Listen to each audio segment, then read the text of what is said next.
नमस्कार बच्चों, आप सभी लोगों को आज के इस वीडियो की शुरुआत प्रारंभ की नमस्कार, गुड इवनिंग, गुड नाइट। एक बार फिर आपका Baghel sir chemistry YouTube channel में आपका बहुत बहुत स्वागत है।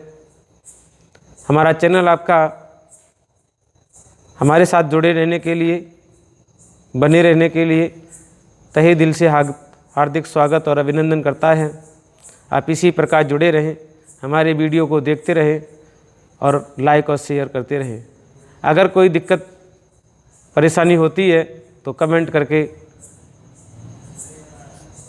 अपनों के नाते हमें सूचना अवश्य दें।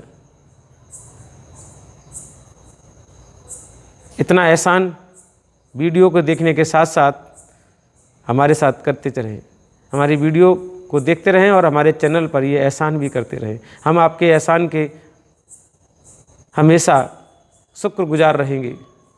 तो देखिए, आज के इस वीडियो में क्या आपको सिखाने जा रहे हैं, क्योंकि कल जो हमारे से पिछला वीडियो पड़ा हुआ है उस वीडियो में हमने आपको धातुओं के निष्कर्षण की साधारण विधियां बताई थी। उस साधारण विधियों के कंटिन्यू में ये आपकी आज चौथी विधि है। और चौथी विधि क्या है? निच्छालन या रासायनिक पृथक्करण। तो निच्छालन या रासायनिक पृथक्करण उस धातुओं के अयस्कों के लिए की जाती है जिसमें धातुएं जो हैं वो उभयधर्मी प्रकृति की होती हैं, और उसमें अशुद्धियाँ भी इस प्रकार की होती हैं कि जिनसे ये धातुएं क्रिया करती हैं, अशुद्धियाँ उन रासायनिक पदार्थों से क्रिया नहीं करती हैं और वो जो है धातु को छोड़ करके अलग हो जाती हैं। तो आइए देखिए थे क्या है कि हमने यहाँ पर क्या लिया है, एल्युमिनियम का ऑक्साइड जिसका नाम है बॉक्साइड अयस्क। और बॉक्साइड अयस्क को क्या करेंगे हम, बॉक्साइड अयस्क की क्रिया कराएंगे हम सांद्र NaOH से, और जब सांद्र NaOH से क्रिया कराएंगे तो वो टूट जाएगा सोडियम मेटा एल्यूमिनेट में, और हमें क्या प्राप्त होगा, पानी। और जो अशुद्धियाँ हैं वो हमारी जल के साथ निकल जाएंगी।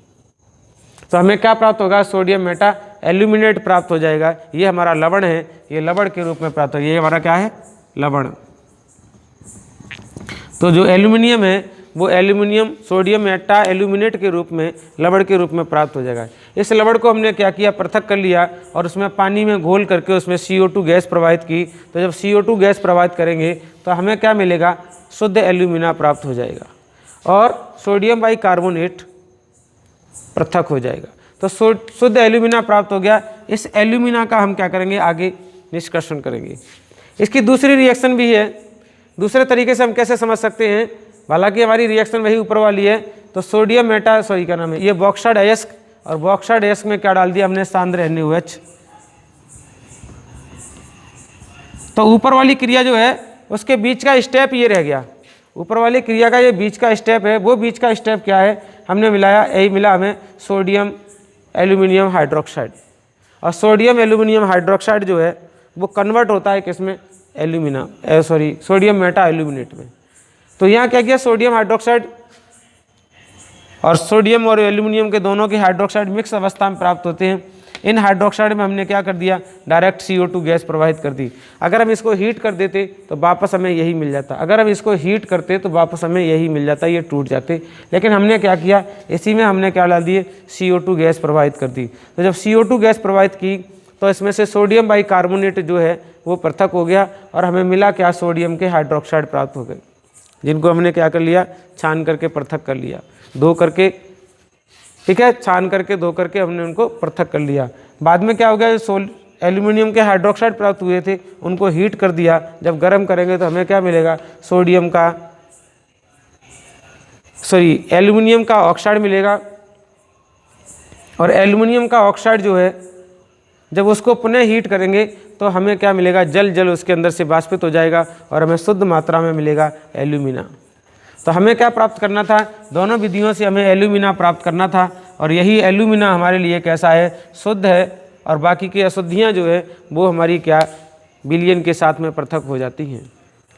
तो ये हमारी विधि रही क्या, रासायनिक विधि या निच्छालन विधि। अब इसके निच्छालन और रासायनिक विधि जो है वो दूसरी और है, उसे कहते हैं हम इसको साइनाइड विधि। तो अगला क्या करेंगे, हम साइनाइड विधि समझेंगे। अच्छा देखिए, साइनाइड विधि जो होती है वो क्या है तो रासायनिक विधि ही, लेकिन वो साइनाइड विधि उन यौगिकों के लिए अपनाई जाती है जो जिनकी धातुएं जो हैं वो अक्रियाशील होती हैं। तो अगली कौन सी विधि ऐसी की है, निचालन विधि का नंबर है दूसरा, वो है हमारी साइनाइड विधि। साइनाइड विधि। अब साइनाइड विधि में आप क्या देखेंगे, साइनाइड विधि में ये है कि ये विधि उन धातुओं के लिए अपनाई जाती है जो प्रकृति में उत्कृष्ट धातुओं के रूप में पाई जाती है, जैसे सोना है, चांदी है, प्लेटिनम है। तो हम यहाँ क्या करेंगे, हम यहाँ ले रहे हैं पहले सोना, चांदी, यानी हमने क्या मान लिया M, और M बराबर हमने क्या लिख लिया Ag, Au। ये जो है इनकी संयोजकता +1 होती है, ये अभी आपको दिखाने की ज़रूरत नहीं है, ये प्लस बस संयोजकता होती है, हमने बाद में लिख देंगे इनको, ये +1 संयोजकता के होते हैं, संयोजी होते हैं, +1 संयोजी होते हैं। या जो गोल्ड है वो +3 संयोजकता में भी पाया जाता है, +3 संयोजकता में भी पाया जाता है। तो इसकी +1 भी होती है और +3 संयोजकता भी इसकी पाई जाती है। तो हम करेंगे क्या, इन धातुओं को ले लेंगे M अयस्क, इस धातु का क्या ले लिया हमने, अयस्क ले लिया, और हमने क्रिया किससे करा दी, NaCN से क्रिया करा दी। क्रिया कैसे करा दी हमने, NaCN के एक्वस विलयन से इसकी क्रिया करा दी। तो हमें क्या प्राप्त होगा, हमें प्राप्त होगा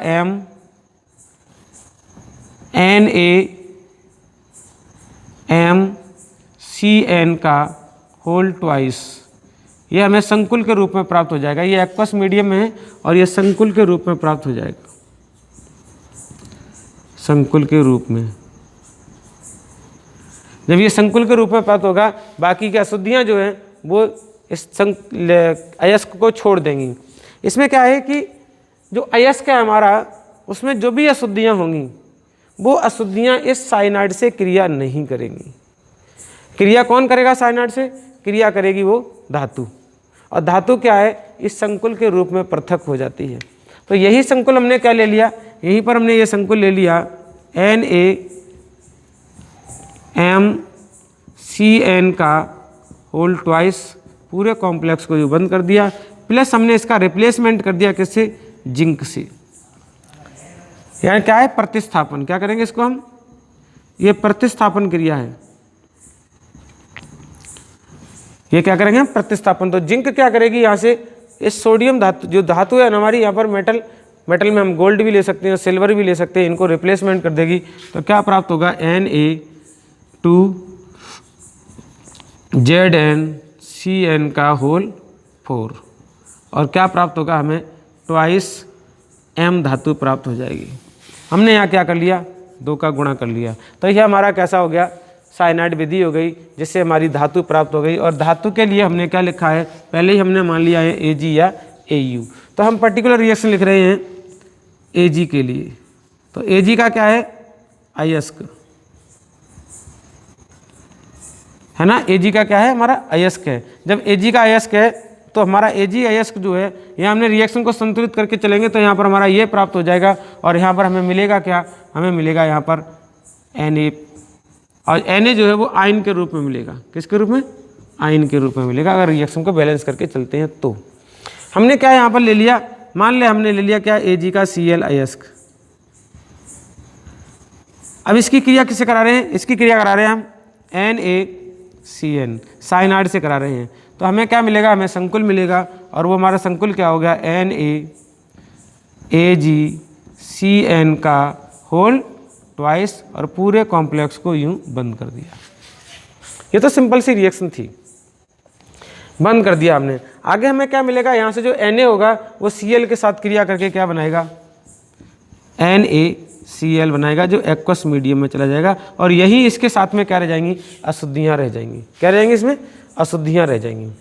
अब वो अशुद्धियाँ क्या हैं, अब वापस हम क्या करेंगे, इसका रिप्लेसमेंट करेंगे। तो हमने क्या लिखा, NaAgCN का होल ट्वाइस, और क्रिया किससे करा दी हमने, इसकी Zn से क्रिया करा दी। जब हम Zn से क्रिया करेंगे तो हमें क्या मिलेगा, Na2Zn का होल 4 पूरा कॉम्प्लेक्स बाहर, और प्लस हमें क्या प्राप्त होगा, Ag प्राप्त होगी, और दोगुनी मात्रा में। तो इस तरीके से ये कौन सी विधि है, साइनाइड विधि है। आप पर्टिकुलर किसी अयस्क को लेके चल रहे हैं तब तो आपको ये लेना पड़ेगा, और पर्टिकुलर अयस्क को लेके नहीं ले, किसी धातु को मान के चल रहे हैं तब आपका इस तरीके से ये चीज़ प्राप्त होगी। तो हमने क्या किया, यहाँ पर सिल्वर के लिए ये लिख दिया, आप इसका स्क्रीनशॉट ले सकते हैं। और अब सिल्वर की जगह हम क्या करेंगे, हमने ले लिया गोल्ड। क्या ले लिया हमने, AuCl, गोल्ड का एस ले लिया। जब गोल्ड का एस लिखेंगे तो यहाँ पर क्या हो जाएगा, यहाँ पर Ag की जगह हम Au लिख देंगे, यहाँ पर हम Ag की जगह Au लिख देंगे, और यहाँ पर हम Ag की जगह Au लिख देंगे। बस हमें क्या मिल गया, हमें गोल्ड मिल के तैयार हो गया। तो वो उन धातुओं को, इसके द्वारा उन धातुओं का निष्कर्षण किया जाता है जो निष्क्रिय होती हैं, जो क्रिया नहीं करती हैं, अर्थात मुक्त अवस्था में पाई जाती हैं, संकुल के रूप में नहीं पाई जाती, लेकिन फिर भी उनके साथ क्या होती है, उनके साथ अशुद्धियाँ मिली हुई होती हैं। अगले इसमें आगे, इसके आगे देखेंगे वीडियो में।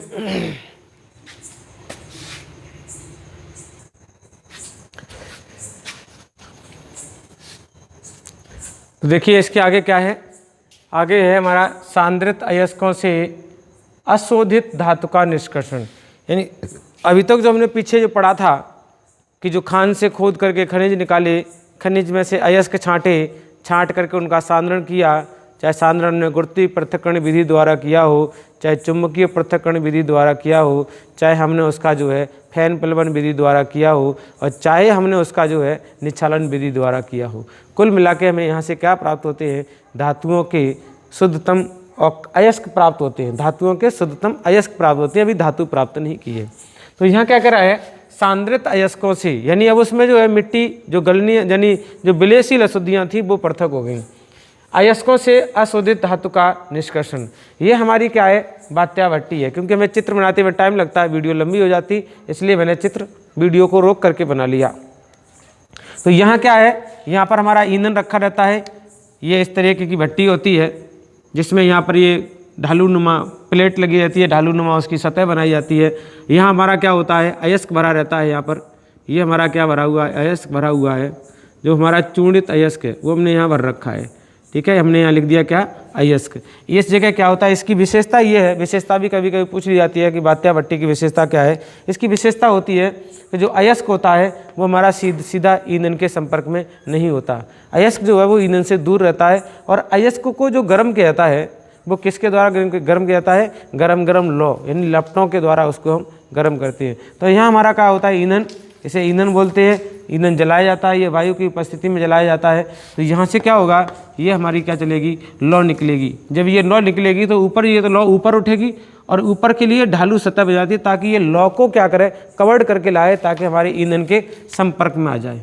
तो काम क्या है इसका, ऊपर वाली जो परबलय है, बलय जो है, जो ढालू है, उस ढालू का सतह है कि लपट को रोक करके और उसको क्या किया जाए, ईंधन के संपर्क में, अयस्क के संपर्क में लाया जाए, ताकि अयस्क जो है वो गर्म हो जाए। और फिर यहाँ से गैसें जो है हमारी बाहर निकल जाती हैं, लौ जो है हमारी बाहर निकल जाती है। ये हमारा क्या कहलाता है, इसका ईंधन कहलाता है, चिमनी कहलाती है, यहाँ से गैसें जा रही हैं। ये हमारा चूल्हा है, ये हमारा क्या अयस्क है, ये क्या है हमारा ईंधन है, और इधर से हम क्या डाल रहे हैं, वायु डाल रहे हैं। क्रियाएँ क्या होती हैं, क्रियाएँ इसमें दो प्रकार की होती हैं। एक क्रिया का नाम है निस्तापन क्रिया, निस्तापन क्रिया। तो निस्तापन क्रिया का मतलब है, दूसरी हमारी बता दें, अभी तभी ध्यान आ गया थोड़ा, उसको कम डिवाइडेशन भी करेंगे, समझने का तरीका भी समझेंगे। दूसरा है भर्जन। एक का क्या है निस्तापन, दूसरा क्या है हमारा भर्जन। निस्तापन और भर्जन में अंतर देखिए, केवल कोई अंतर नहीं है हमारा। पहले हम भर्जन को देख लेते हैं। भर्जन का मतलब है इसमें ओनली फॉर, केवल धातु के सल्फाइड अयस्क, कौन से, सल्फाइड अयस्क लिए जाते हैं। बस ये इसकी विशेषता है। भर्जन क्रिया में कौन से, भर्जन क्रिया और निस्तापन क्रिया, ये दोनों जो हैं वो इस परावर्तनी भट्टी में होती है। नाम क्या है इसका, परावर्तनी भट्टी। ये परावर्तनी भट्टी है। तो परावर्तनीय भट्टी में हम क्या करेंगे, इन दोनों क्रियाओं को कराया जाएगा। तो हमारे इसमें भर्जन क्रिया में क्या होता है, केवल और केवल सल्फाइड अयस्क होते हैं। इसमें क्या होते हैं, इसमें कार्बोनेट, धातु के कार्बोनेट, धातु के कार्बोनेट अयस्क, कार्बोनेट कॉमा ऑक्साइड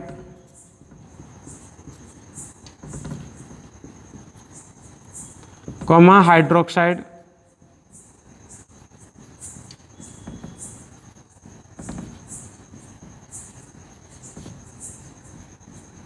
तथा जल योजित ऑक्साइड, जल योजित ऑक्साइड अयस्क। यानी यहाँ पर क्या होगा, यहाँ पर धातु के कार्बोनेट अयस्क भी हो सकते हैं, बाई कार्बोनेट अयस्क भी हो सकते हैं, ऑक्साइड अयस्क भी हो सकते हैं, जल योजित ऑक्साइड भी अयस्क हो सकते हैं, हाइड्रोक्साइड अयस्क भी हो सकते हैं, हाइड्रोक्साइड कार्बोनेट अयस्क भी हो सकते हैं। तो इस तरीके के ये जो अयस्क हैं वो इसके अंदर भर्जन क्रिया के अंतर्गत आते हैं। तो सबसे पहले हम लेते क्या हैं, सबसे पहले ले लेते हैं हम आपकी भर्जन क्रिया। तो कौन सी क्रिया हमारी, निस्तापन ले लो, निस्तापन। अब निस्तापन क्रिया में क्या किया हमने निस्तापन क्रिया में अयस्क ले लिया कैसा, जल योजित। हमारे पास क्या ले लिया हमने लिया है Al2O3 इंटू थ्राइस H2O। ये हमारे क्या है, ये हमारा जो अयस्क है वो जल योजित ऑक्साइड है एल्यूमिनियम का। हमने क्या किया, इसको जैसे हीट करेंगे, गर्म करेंगे परावर्तनीय भट्टी में, तो ये बन जाएगा Al2O3 plus twice H2O, twice H2O आएंगे यहाँ पर, ट्वाइस H2O हमारे क्या हो जाएंगे, बाहर हो जाएंगे। इसका मतलब है यहाँ पर हमने नमी को हटा दिया। यही क्रिया हमने पीछे कराई थी, यानी AlOH के होल थ्राइस को हमने क्या किया, हीट कर दिया। ये हीट का मतलब यहाँ पर क्या लिखेंगे हम, निस्तापन क्रिया लिख देंगे। तो हमने क्या कर दिया, निस्तापन। तो हमें क्या मिलेगा, एल्यूमिनियम का ऑक्साइड प्राप्त हो गया, प्लस हमारे को क्या मिलेगा, जल मिल गया। इसी प्रकार हम क्या करेंगे, हमने जो है वो कैलामाइन ले लिया ZnCO3 और ZnCO3 का क्या कर दिया, निस्तापन। तो जब इसका निस्तापन करेंगे तो हमें क्या मिलेगा, हमें मिलेगा ZnO, जिंक का ऑक्साइड मिल जाएगा, प्लस हमें क्या मिलेगी, CO2 गैस प्राप्त हो जाएगी। क्या मिलेगी हमें, CO2 गैस प्राप्त हो जाएगी। तो इस प्रकार हम क्या करेंगे, इस प्रकार ये सारे एक तत्वों के साथ में इनमें क्या करेंगे, हम निस्तापन क्रिया करेंगे और हमें प्राप्त क्या होंगे, हमें धातु के ऑक्साइड प्राप्त होंगे। ऐसे ही हम किसी का क्या ले सकते हैं, हमने ले लिया CuOH का होल ट्वाइस इंटू CuCO3। हमने क्या कर दिया, इसका निस्तापन कर दिया, तो हमें क्या मिलेगा, Cu2O मिलेगा, प्लस हमें क्या मिलेंगे, CO2 गैस मिलेगी, प्लस हमें क्या मिलेगा, H2O मिलेगा। ऐसे हमने क्या किया, CaCO3 ले लिया और CaCO3 का भी क्या कर दिया, निस्तापन। तो हमें क्या मिलेगा, CaO मिलेगा, प्लस हमारे को क्या मिलेगा, प्लस हमें प्राप्त होगा आपका CO2। तो ये गैसें जो है वो वायुमंडल में चली जाती हैं और कुल मिला के हमें जो प्राप्त होता है वो क्या होते हैं, धातु के ऑक्साइड प्राप्त होते हैं।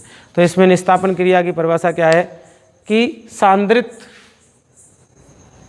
अयस्कों के कार्बोनेट, हाइड्रोक्साइड, ऑक्साइड, जल योजित ऑक्साइड अयस्कों को परावर्तनीय भट्टी में वायु की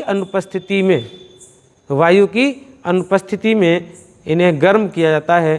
तो ये ऑक्साइड धातुओं के ये जो अयस्क हैं वो धातुओं के ऑक्साइड में परिवर्तित हो जाते हैं, धातुओं के ऑक्साइडों में परिवर्तित हो जाते हैं। यह क्रिया क्या कहलाती है, निस्तापन क्रिया कहलाती है।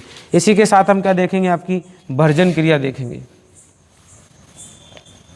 अब क्या देखेंगे, भर्जन क्रिया। तो दूसरी हेडिंग हमारी यहाँ पर यही। तो हमने इस हेडिंग में क्या किया, हमने यहाँ पर हेडिंग में भर्जन क्रिया में ले लिया Cu2S, सल्फाइड अयस्क ले लिया। ये जो क्रिया है वो वायु की उपस्थिति में होती है, तो आपको क्या मिलेगा, Cu2O प्राप्त होगा, प्लस आपको क्या मिलेगा, SO2 मिलेगा। अर्थात इस क्रिया में ओनली सल्फाइड अयस्क प्राप्त होते हैं और हमें क्या मिल जाएगा, ऑक्साइड प्राप्त हो जाएगा। ये केवल क्रिया क्या वायु की उपस्थिति में कराई जाती है। यहाँ पर हम लिख सकते हैं भर्जन और भर्जन जो क्रिया है वो गलनांक से नीचे होती है, धातु को गलाया नहीं जाता है, केवल गलनांक से नीचे इसको गर्म किया जाता है। अगला क्या हमने ले लिया, FeS प्लस हमने इसको ऑक्सीजन की उपस्थिति में गर्म कर दिया, भर्जन कर दिया, तो क्या मिलेगा FeO और प्लस हमें क्या प्राप्त होगा SO2। ऐसे हमने क्या ले लिया ZnS जिंक का सल्फाइड ले लिया, हमने इसको ऑक्सीजन की उपस्थिति में गर्म कर दिया, तो हमें क्या मिल जाएगा ZnO मिल जाएगा और प्लस क्या मिलेगा हमें SO2 प्राप्त हो जाएगा। ऐसे हमने क्या किया, हमारे पास जो है वो हमने ले लिया PbS प्लस हमने ऑक्सीजन की उपस्थिति में गर्म कर दिया, हमें क्या मिलेगा PbO प्राप्त हो जाएगा, प्लस हमें मिलेगा SO2 प्राप्त हो जाएगा। हमने क्या लिया CuFeS2 लिया और ऑक्सीजन की उपस्थिति में गर्म कर दिया, तो हमें क्या मिलेगा Cu। डायरेक्ट रिएक्शन कर देंगे तब तो आपका सीधा कन्वर्ट हो जाएगा। अगर डायरेक्ट रिएक्शन नहीं करते, टुकड़ों में करते हैं, तो हमें टुकड़ों में पहले सल्फाइड मिलेंगे, फिर हमें ऑक्साइड मिलेगा। तो क्या लिखेंगे हम, पहले S इसका सल्फाइड मिल जाएगा, प्लस इसमें आयरन का सल्फाइड मिल जाएगा, प्लस हमें SO2 गैस प्राप्त हो जाएगी। तो पूरे में करने के लिए क्या करेंगे, हम 2 का गुणा यहाँ कर देंगे और 2 का गुणा यहाँ कर देंगे, तो अपने को मिला कितना, अपने को मिला 2 दूनी 4, 4 में से हमारे 1 निकल गया, 2 ये निकल गया, 3 और 1 ये हमारे ये निकल गया। रिएक्शन हमारी इस प्रकार बैलेंस होगी। वापस हम क्या करेंगे, वापस इनके लिए यही क्रिया दोहराएंगे। तो इसके लिए क्रिया क्या हो गई ये, इसके लिए क्रिया क्या हो गई ये, या फिर हम इसको क्या लिख सकते थे, या लिख सकते थे हम क्या CuFeS2 प्लस O2 एरो हमें क्या मिलता Cu2O प्राप्त होता, प्लस FeO प्राप्त होता, प्लस हमें क्या मिलते SO2 प्राप्त हो जाता। तो इस रिएक्शन को ऐसे भी हम लिख सकते थे। तो ये हमारी क्या है, ये सारी की सारी रिएक्शनें जो हैं वो भर्जन क्रिया के अंतर्गत आती हैं, और इसमें ओनली फॉर ओनली क्या आते हैं, सल्फाइड अयस्क आते हैं। और सल्फाइड अयस्कों से हमें कौन सी गैस प्राप्त होती है, वो गैस हमारी SO2 गैस प्राप्त होती है। और ये क्रिया भी कहाँ कराई जाती है, परावर्तनी भट्टी में कराई जाती है। लेकिन देखिए यहाँ पर दोनों जो क्रियाएं हैं, दोनों क्रियाएं इनके गलनांक से नीचे गर्म की जाती हैं, यानी गल नहीं पाए, यानी इनको गलाया नहीं जाता है, केवल इनको क्या होता है, गर्म किया जाता है। अभी तक जो हमने प्रोसेस पढ़ी वो प्रोसेस हमारी एक दैनिक क्रिया पर संबंधित है। दैनिक क्रिया क्या हमारी, सब्जी बनाना। और ये जो क्रिया कहलाती है ना, ये क्रिया भी सज्जीकरण कहलाती है। क्या कहलाती है आंसर, सज्जीकरण। सज्जीकरण कहते हैं इस क्रिया को। तो सज्जीकरण और सब्जीकरण क्या मतलब क्या है, ये हमने क्या किया, हम खान को खदान में से खोदते हैं, आलू को हम खेत में से खोदते हैं। दोनों कंपेरिजन पैरेलल चल रही हैं दोनों। खदान को, खनिज को खान में से खोलते हैं, आलू को जो है वो हम खेत में से खोदते हैं।